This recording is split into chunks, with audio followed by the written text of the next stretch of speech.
Nós temos tido na nossa igreja um projeto bem interessante e importante, que é o projeto dos pregadores mirins. Então, nessa noite nós teremos mais um pregador mirim. Na semana passada nós tivemos a presença do Daniel participando, já tivemos aqui também a Laura participando, e hoje nós teremos a presença do Brian.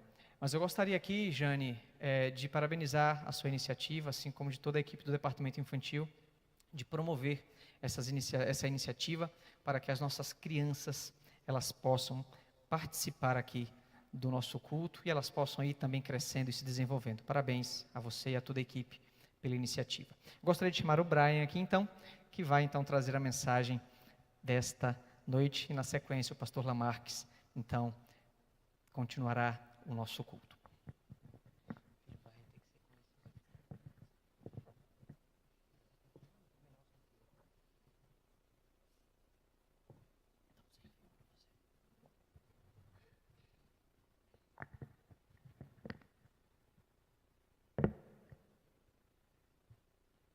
Boa noite. É um prazer estar aqui com vocês para compartilhar a palavra de Deus.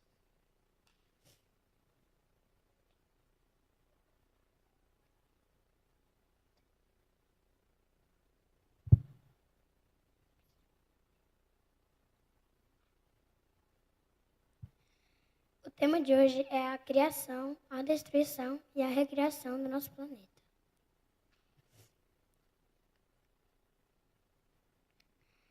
Vamos abrir a Bíblia em Jó 40, verso 15.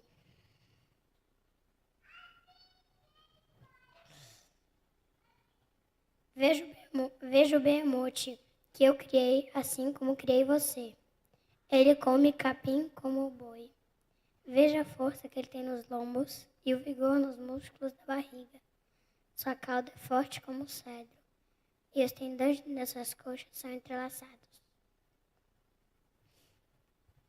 Seus ossos são como canos de bronze, suas pernas barras de ferro. É um ótimo exemplo das obras de Deus, e somente seu Criador é capaz de ameaçá-lo.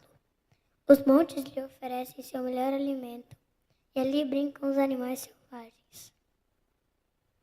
Ele se deita sobre arbustos espinhosos, onde os juncos do brejo escondem.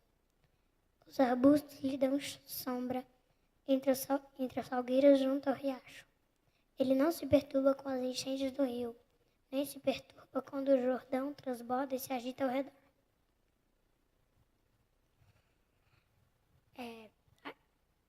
A que animal Jó está se referindo? Você pode ver no texto que o livro de Jó está descrevendo um animal aqui.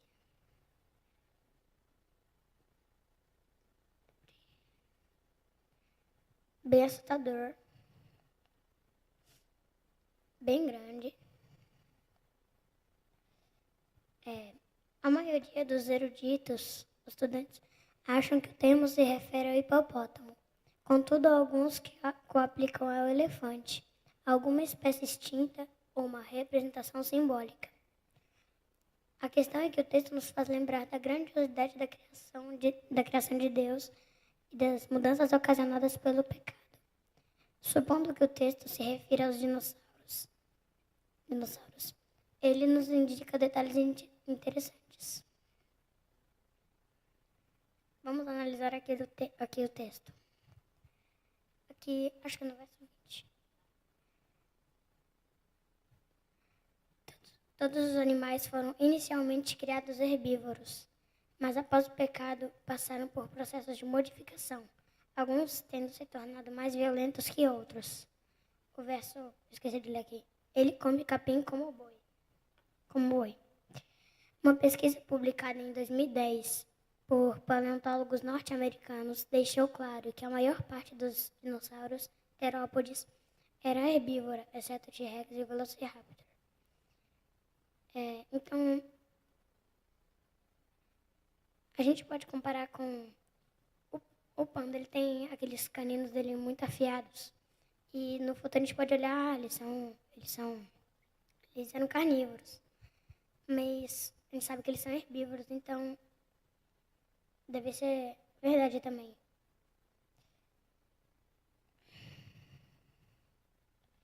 Sua cauda é forte como um cedro, seus ossos são como canos de bronze e suas pernas barras de ferro. É um ótimo exemplo das obras de Deus e somente seu Criador é capaz de ameaçá-lo. Isso sugere que seja um animal espantoso. Desde 1874, já foram criadas mais de 50 hipóteses sobre a extinção dos dinossauros. A teoria mais aceita foi a do asteroide que caiu na península de Yucatán, no Golfo do México. Mas isso não explica a enorme quantidade de fósseis em todo o planeta. Os fósseis são restos petrificados de seres vivos que se conservaram sem perder as características essenciais. Eles se formam somente quando conseguem escapar da decomposição natural. Em 2007, divulgou-se uma notícia interessante. Os fósseis de dinossauros geralmente têm as bocas semiabertas, a cabeça para trás e a cauda em curva. Por essas razões, paleontólogos acreditam que os dinossauros morreram na água. A Bíblia fala de um dilúvio de grandes proporções que destruiu o mundo. Essa catástrofe não somente provocou a formação de fósseis nas regiões mais baixas da Terra, mas também em grandes altitudes. Por isso que às vezes você vai lá no topo do Everest, o que quase ninguém consegue fazer, e acha lá o fóssil de um sei lá, algum daqueles bichos extintos do mar. Fósseis de peixes. Os dinossauros viveram há milhões de anos. Em 2005, foi descoberto um tecido mole em um fóssil de dinossauro. No material coletado, havia células e vasos sanguíneos. É óbvio que os tecidos moles não podem ficar intactos por milhões de anos. Além disso, as árvores mais velhas da Terra não têm mais de 4.000 anos. A sequoia gigante aí da imagem. Esse é aproximadamente o tempo que os cientistas criacionistas datam o dilúvio. Você sabe por que Deus não quis que colocassem os dinossauros na arca? Nós somos de todos os seres vivos da classe dos animais, somos os dominantes. Então, e Deus queria que acontecesse isso mesmo, que a gente fosse os seres dominantes dos outros animais, das plantas, e que cuidassem deles. Assim, ele deu essa tarefa para Adão. Mas aí ele não pôs os dinossauros na arca, porque talvez, como eles são gigantes, 12 metros aí, o último, ele ia esmagar a gente rapidinho, misericórdia. Aí ele se refere como um animal gigante, espantoso, assim, é o que ele fala lá, somente seu Criador é capaz de ameaçá-lo, porque ninguém conhecia um jeito de matar o cara. Se ele tivesse referido ao hipopótamo, a gente podia pegar aquele negócio lá. Como é que é o nome? Aquele que a gente... Um anestésico, a gente dá um tiro assim e sai aquele remédiozão pro negócio cair. Mas nesse tempo não existia. Você vê ali, você tá me contrariando, porque a altura da arca aí tá falando 14 metros, mais ou menos. E o último tem 12 metros, porque ele não botou. Porque a arca era dividida em cômodos. Como se fosse uma estante, assim. Aí era para os pares lá, de animais, um de animal impuro e 7 de animais puros. O dilúvio foi a primeira grande manifestação dos juízos divinos contra o pecado. Em Mateus 24, 37 a 39, Jesus nos fala que assim como foi nos dias de Noé, assim será também na ocasião de sua vinda. A forma de destruição, porém, vai mudar. O mundo será destruído com fogo e o planeta Terra será recriado. Precisamos nos preparar para a sua vinda, mantendo comunhão diária com Jesus por meio do estudo da Bíblia e da oração. E quem sabe a gente, depois da recriação, a gente encontre os os benditos dinossauros. Até que enfim. Amém.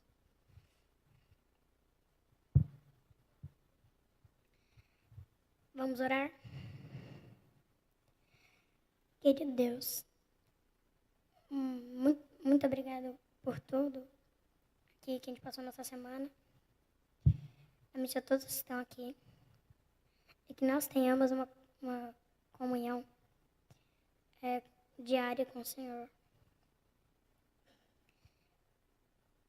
E que essa mensagem tenha entrado no coração de todos. Abençoa o resto da nossa semana. Abençoa todos os que estão passando por dificuldades. Em nome de Jesus. Amém. O tema desses minutos aqui, antes de nós irmos para casa, a origem da paz, ele foi muito importante para mim e eu quero dividi-lo com vocês. Como é que a gente pode viver num mundo que foi deformado pelo pecado, como o Brian acabou de dizer, que nós tínhamos tanta perfeição, a criação de Deus, e foi preciso Deus atuar já com o juízo do dilúvio para barrar, para eliminar a proporção do pecado, porque senão a humanidade não teria resistido. Como viver num mundo assim? Martim Lutero, você já ouviu falar sobre esse reformador? Quando ele era um monge, ele vivia atormentado porque ele olhava para Deus e sentia que Deus era extremamente arbitrário, cruel e tirano com relação às exigências. E ele se sentia muito angustiado de se relacionar com Deus assim, porque parecia que Deus estava determinando a puni-lo e a punir os cristãos, os seus filhos, né? E por isso a religião de Martim Lutero era uma religião de frustração. E um dia, para tentar, na maneira dele entender, distorcida, errada, tentar acalmar esse Deus ou agradar esse Deus, ele estava subindo essas escadas aí, chamadas de escadas de Pilatos, né, que na tradição católica é conhecida também como a escada santa. É uma escada composta de 28 degraus de mármore instalada no edifício próprio em Roma, perto da arquibasílica de São João de Latrão, e uma das propriedades extraterritoriais da Santa Sé na cidade. Ou Escala Santa, como é chamada, está protegida por uma moldura de madeira e só pode ser escalada de joelhos. E a tradição católica diz que os anjos trouxeram essa escada de Jerusalém e foi por essa escada que Jesus subiu para ser julgado por Pilatos. E depois os anjos trouxeram essa escada e colocaram em Roma. É a tradição católica. E até hoje muitas pessoas sobem, e lá você está vendo algumas pessoas subindo ajoelhados, e cada degrau eles declaram uma reza, o Pai Nosso, ou alguma reza da tradição católica, até chegarem lá em cima. E Lutero estava subindo, ajoelhado, tentando conquistar a misericórdia de Deus, com o seu coração apertado. E nesse momento que ele estava subindo, ele escutou claramente uma voz: o justo viverá pela fé, que é Romanos 1,17. E Lutero escutou como se alguém estivesse falando ao ouvido dele. E naquele momento ele parou, não continuou subindo as escadas, voltou e seguiu estudando a palavra de Deus e entendeu o plano da salvação. E você sabe da história, Lutero nunca mais foi o mesmo. A vida dele mudou. Mas o que Lutero descobriu na sua vida tão atribulada e angustiada, e talvez nesse momento, você que está me ouvindo, esteja vivendo essa situação, ou dentro da igreja, ou dentro da sua religião, ou como um cristão que não se sente à vontade com Deus, não se sente parte do amor de Deus, vive como se estivesse tentando aplacar a ira de Deus. Eu quero que você, comigo, entenda o texto de Romanos e reflita em Romanos capítulo 5, versos 1 e 2. Olha só que coisa impressionante a declaração de Paulo. Lá está escrito o seguinte: justificados, pois, mediante a fé, temos paz com Deus por meio de nosso Senhor Jesus Cristo. E o verso 2: por intermédio de quem obtivemos igualmente acesso pela fé a esta graça, na qual de Deus. Paulo fala de três ações divinas: graça, justiça e glorificação. Mas nesse contexto de explicações, nesse processo todo, Paulo faz uma promessa, um estado emocional. O que Paulo promete com a obra, com a graça de Deus? O que acontece com a criatura diante do Criador? Você recebe paz. Você sente paz sentado aqui olhando para mim? Num culto de uma igreja? Você que me assiste tem no coração paz?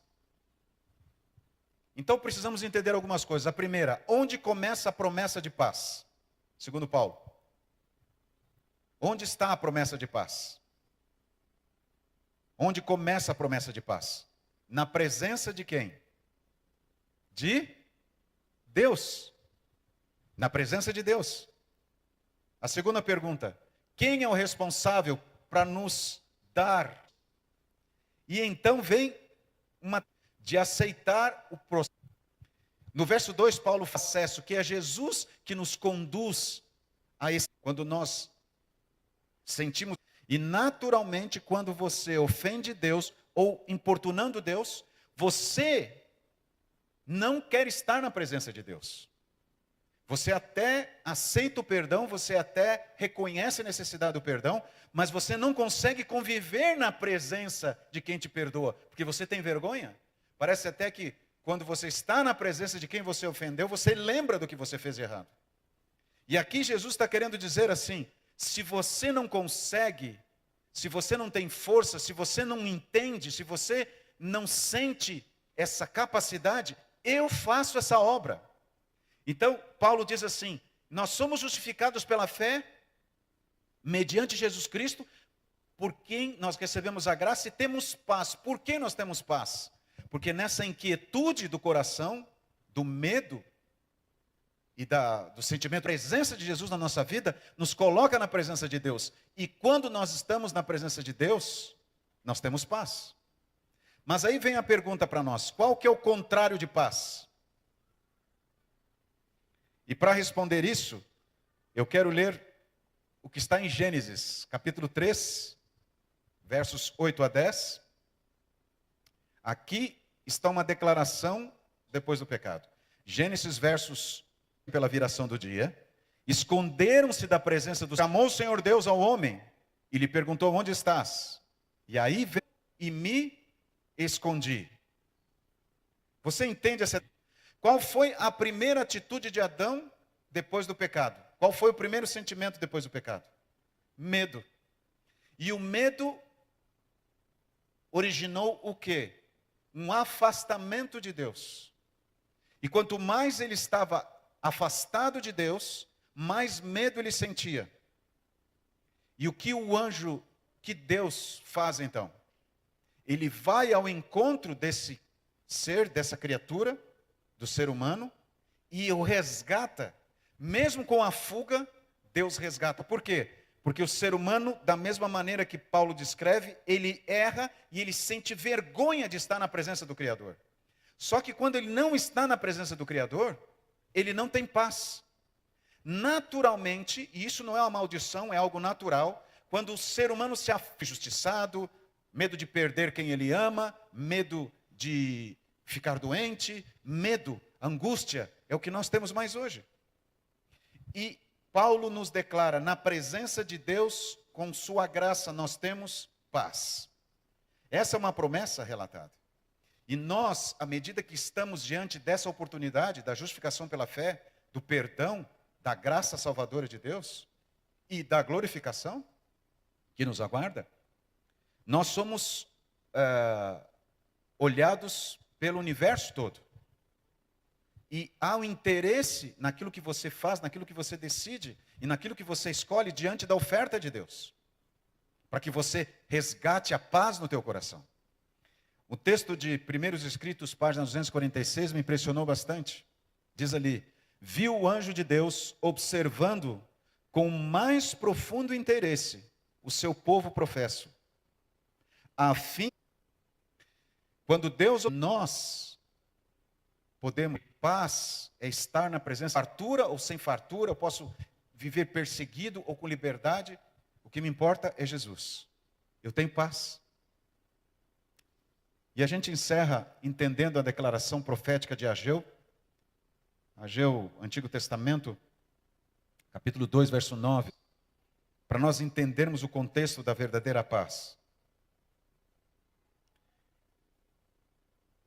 O povo de Israel estava no reinado de Dario, era o período do cativeiro. Ageu foi chamado por Deus como profeta para estimulá-los na reconstrução de Jerusalém. E aí o profeta fala, inspirado por Deus, a glória desta última casa, ele está falando do templo de Israel, dos exércitos. Do que Ageu está falando?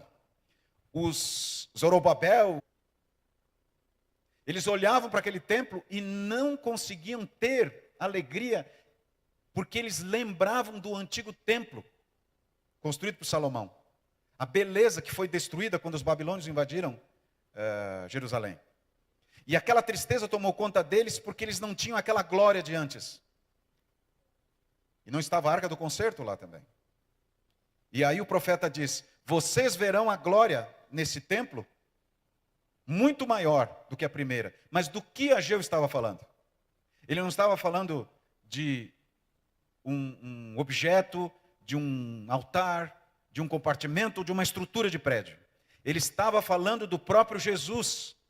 Porque Jesus. E essa mudança daria para eles algo que todos precisam. E que você quer e eu quero. A presença de Jesus daria o quê? Paz. A glória da presença de Jesus traria paz. Portanto, a origem da paz é a presença de Jesus na nossa vida. E é uma presença pessoal, relacional. E é exatamente isso que Paulo queria dizer quando ele disse que nós somos justificados, isso é um presente de Deus, é uma obra de Deus. Mas muito mais do que o perdão, muito mais do que o direito à vida eterna que nós perdemos no Éden, Ele nos dá paz. Você quer paz? Neste momento você pode tê-la pela presença de Jesus na sua vida, da mesma maneira que o povo de Israel receberia o privilégio da presença de Jesus, nós podemos ter nesse momento. Não simplesmente um título de cristãos, mas um relacionamento mais pessoal, mais verdadeiro, mais contínuo, diário com Jesus. Que Deus te abençoe a entender isso, a viver isso. E se você tem lutado pela paz, eu quero te apresentar Jesus, o grande Senhor, que foi atrás do pecador, lá nos arbustos, para livrá-lo do medo. E pode nos livrar do medo, de qualquer medo hoje. Ele tem poder para isso, porque a sua presença é suficiente. Que Deus te abençoe. Eu quero convidar você, Mike, é possível colocar o 464 para nós, por gentileza? 464. Vamos ficar em pé?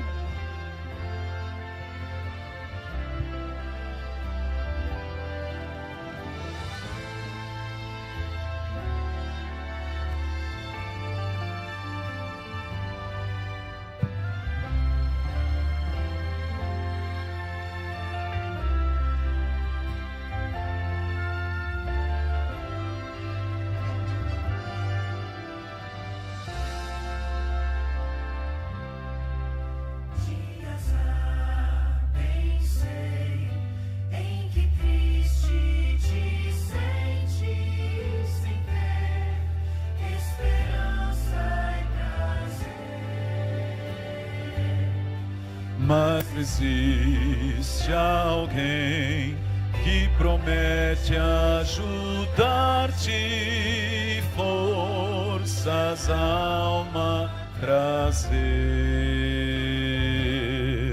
Não desistir, Cristo vem logo,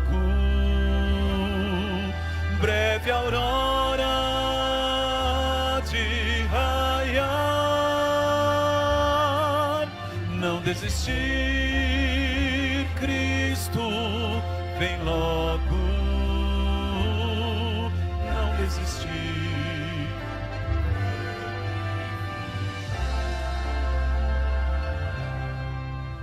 Este mundo eu sei já não vai muito longe e o mal vai em breve findar.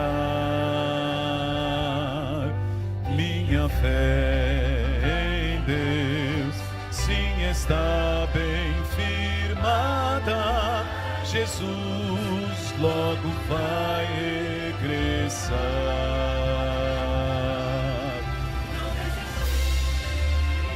Cristo vem logo, breve aurora de raiar. Não desistir. Cristo vem logo, não desistir. Ele virá.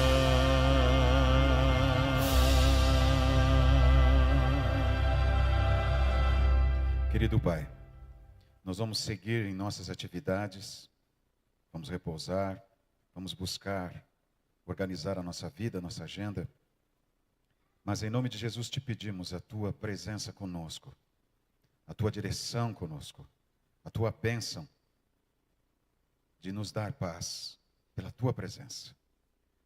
Ajuda-nos a entender que isso não deve ser só no momento de um culto momentâneo, mas constantemente. Somos justificados, recebemos a graça por meio de Jesus Cristo.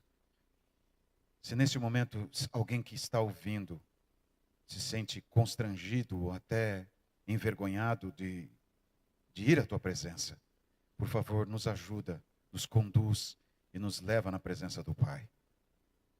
Para que tenhamos paz, para que estejamos na origem da paz, que é a presença do nosso Criador em nossa vida.